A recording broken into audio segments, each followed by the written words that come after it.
Greetings sailors and welcome to World of Warships, which is not what I thought the next video would be, but Wargaming has managed to sneak out the Yahagi finally without that much notice to everybody, so I too am going to sneak in a Warships video in amongst all of the non-Wargaming stuff I have done recently.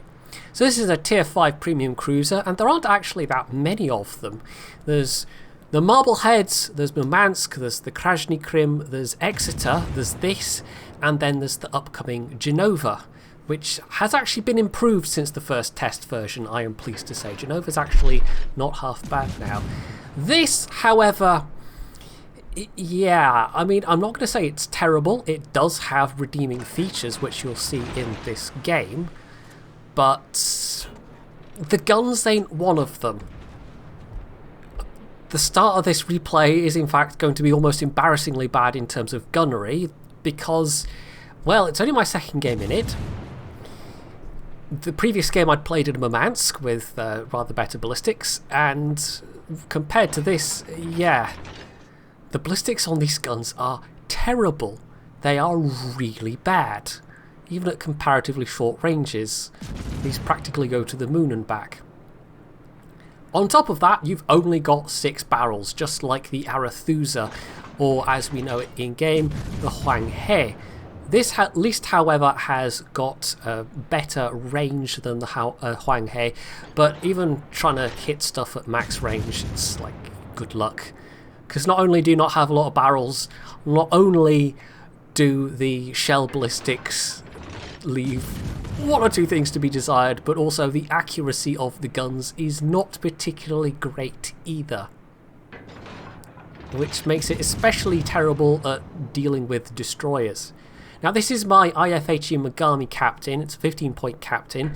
I do fortunately also have the, what's it called, the turret one, expert marksman, because the turret traverse is also rather lackluster, it's 30 seconds.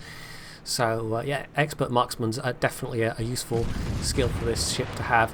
But yeah, in terms of gunnery, I mean, it's this. You want to stay reasonably far away from things and not get too close, because you're never going to win a DPM fight. Not with a 9-second reload. Not with only 6 guns. Not with this accuracy.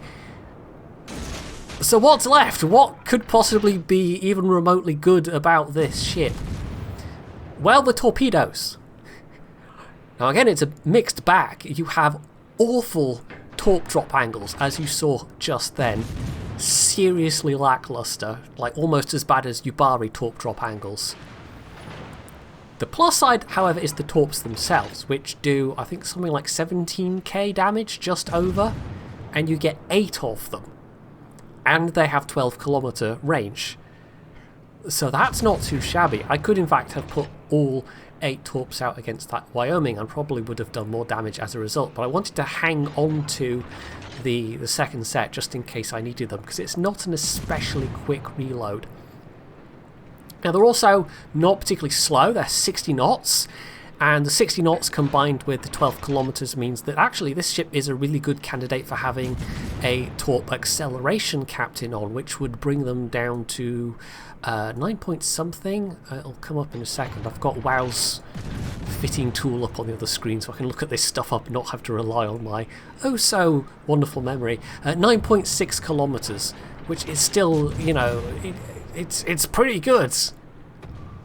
It might not have full attacker torp angles, but you take torp acceleration and you can get some pretty punchy torps with still a pretty good range. So that's good. It also has a very good speed. It's not like super amazing at this tier, but it's still pretty dang good. It's 35 knots, I want to say. Put Sierra Mike on there and get your speed boost going, and you can get, I think, I can't remember if it's over 40 knots or just under 40 knots, but it's around 40 knots. It's not too shabby at all. It also has a pretty good rudder response, but the actual turning radius is not so hot at nearly 700 meters.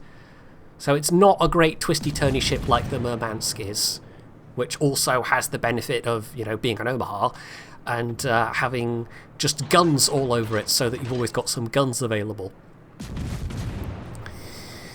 It does, however, at least with that speed and the fact that you have the speed boost, mean that in terms of dodging and staying alive, this ship is probably better than a lot of the tier 5 cruisers. But if you do get hit, again, like a lot of the tier 5 cruisers, it's pretty squashy. It has a rather exposed citadel, and if you get hit in the citadel, I mean, it's going to be, depending on the gun that hits you, maybe close on half your hit points gone just from that one penetration.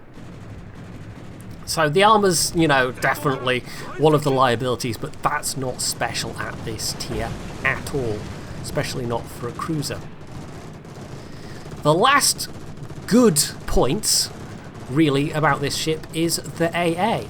Now it gets, alongside its speed boost and hydro, it also gets a catapult plane, as the real-life Agano class had.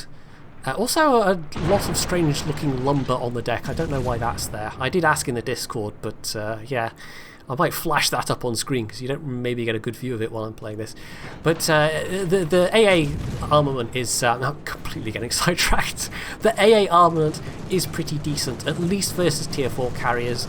Versus tier 6s, it's not going to be quite as effective, but you'll still get a decent number of plane kills for a tier 5 cruiser. Because when it comes to tier 5 cruisers, there's not a lot of them that really can boast having good AA. This might be one of the few.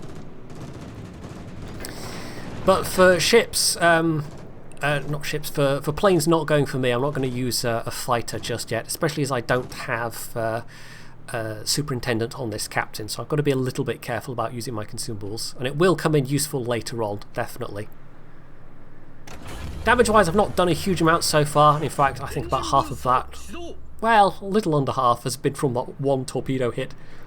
I do have to be a bit careful here as well. That Congo's still there, and I am getting spotted by air.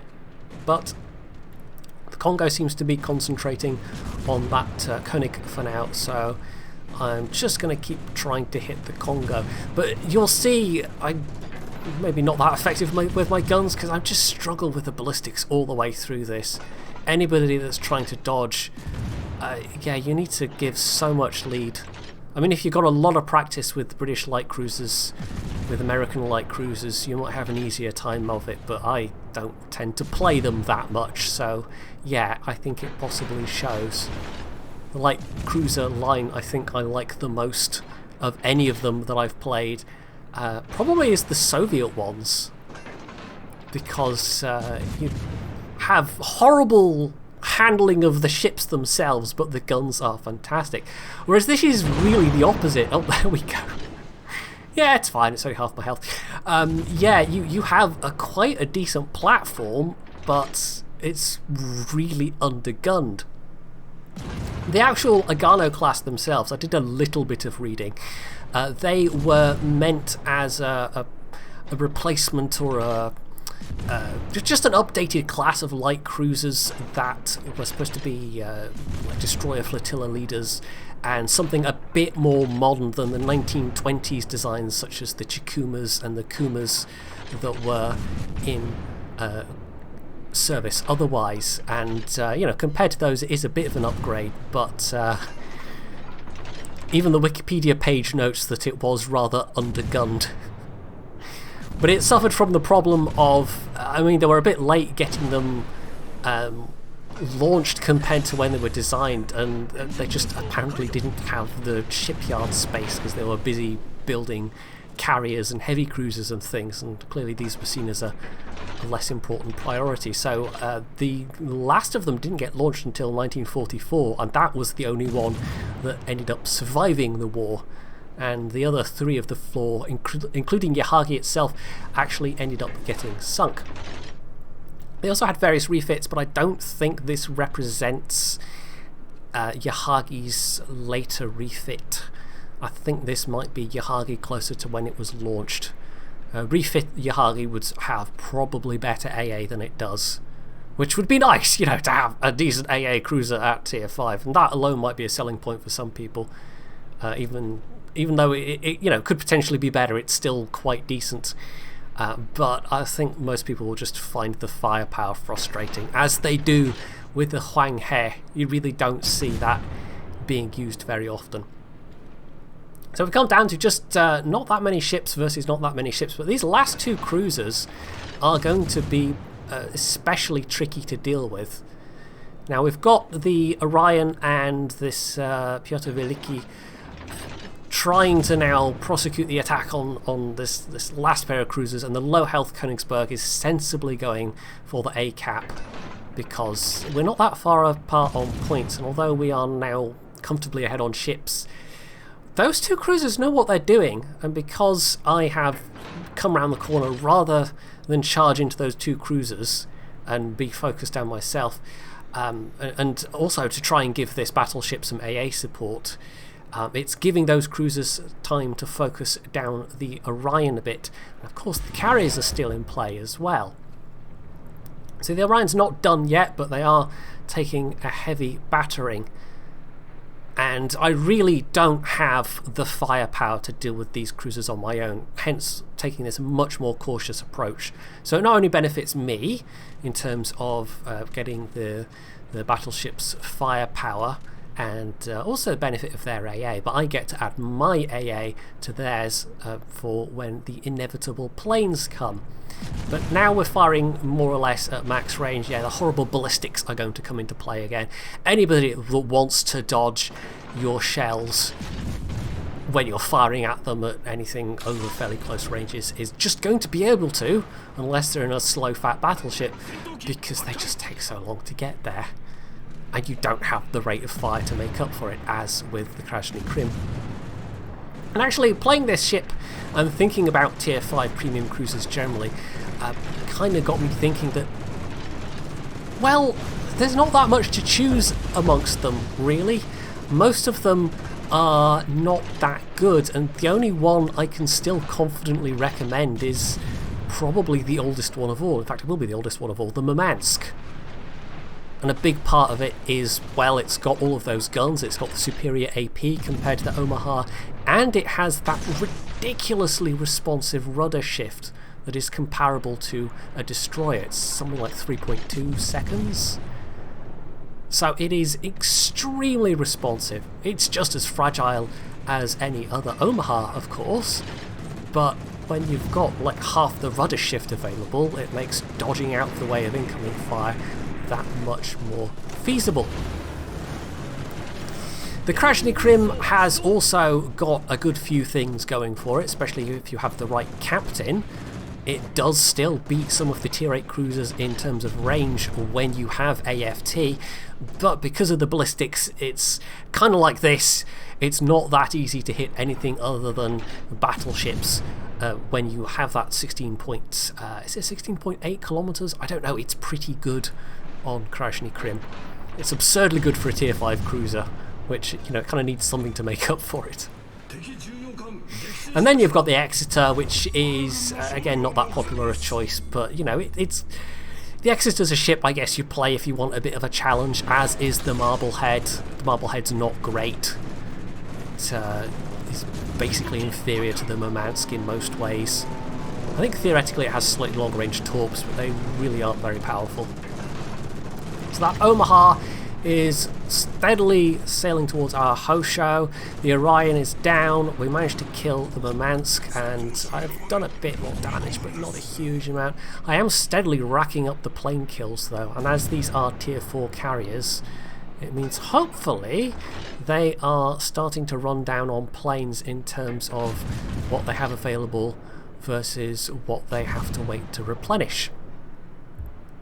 I really do want to try and see if I can kill this Hosho, not Hosho, the Omaha, who is trying to kill our Hosho, and although I probably won't be able to save the Hosho, if we could take the Omaha out at the same time, it's one less ship to worry about capping, one less ship to worry about pouring in fire from the sidelines, because with that Piotr Veliki dead, I've now got the carriers solely focusing on me.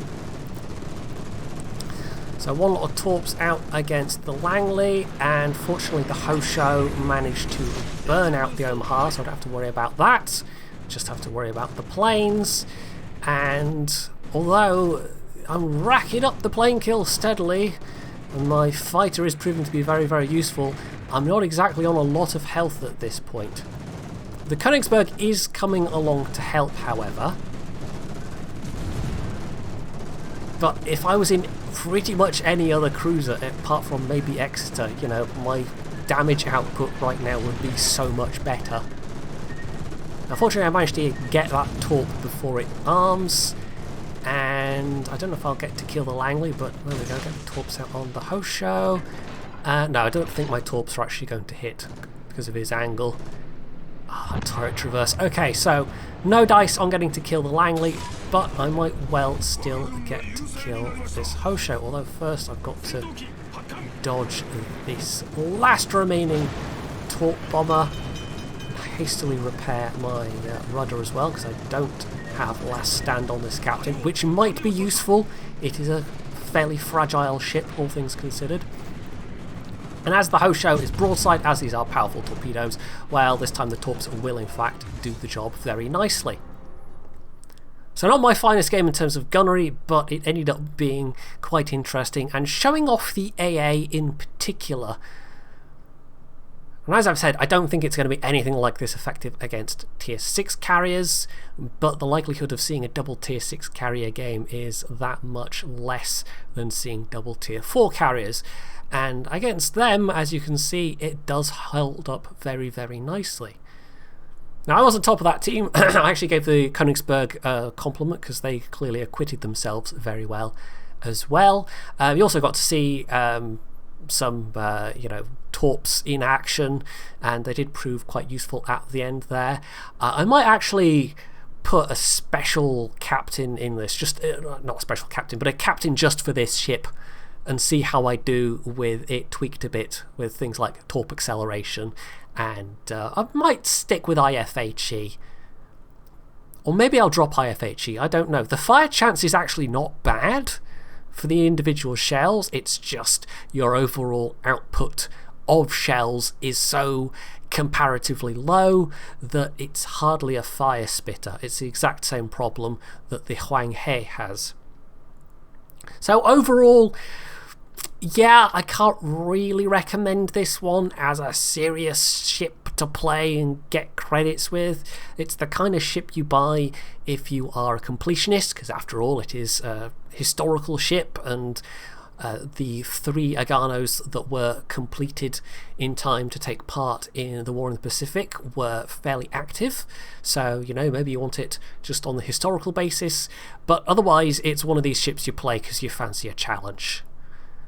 If you seriously wanted a decent Tier 5 cruiser to bomb about in and make some credits with, then it still remains Murmansk. Murmansk is the king of the Tier 5 premium cruisers, hands down. There is still really not a lot of competition, with Krasny Krim coming in maybe second place if you can spare the skilled captain to put in it. So anyway, that's a quick look at Yahagi. It's not particularly impressive, but if and when Genova hits, I'll be able to take a look at that in its final state and hopefully say some more positive things about it, because it's maybe a bit more interesting. Hopefully you found this video useful, and if you did, you can do all the usual things down underneath it, and of course, as always, stay tuned for more.